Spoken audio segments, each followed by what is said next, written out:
မေကွန်းတက်ဗုဒ္ဓမြတ်စွာဘုရားရှင်နောက်ဆုံးဆုံးဖုံးပေးခဲ့သောဟင်းမှာမြည်သည့်ဟင်းဖြစ်တယ်လေ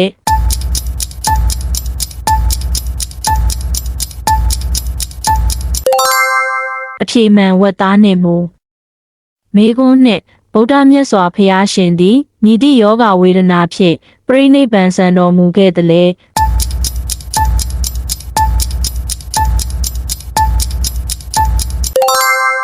အဖြေမှန်ဝမ်းသွေးသွန်ယောဂမေကွန်းသုံးတိတ်တထမင်းသားတောထွက်ရာတွင်ကနက်ကမြင်းနှင့်အတူမြည်သူအဖော်လိုက်ပါခဲ့တယ်လေ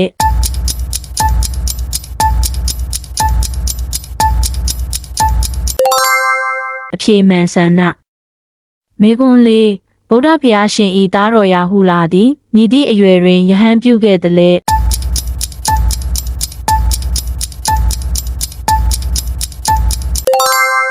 အဖြေမှန်ခုနှစ်နှစ်မေကွန်းငါဗုဒ္ဓမြတ်စွာဘုရားရှင်အားအကြီးဆုံးအလုပ်ကျွေးပြုခဲ့သောယဟန်မှာမြည်သူလေ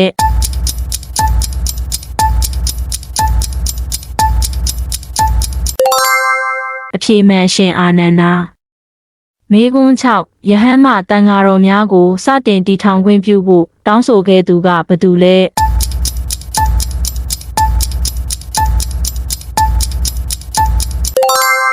အဖြေမှန်မိထွေးတော်ဂေါတမီ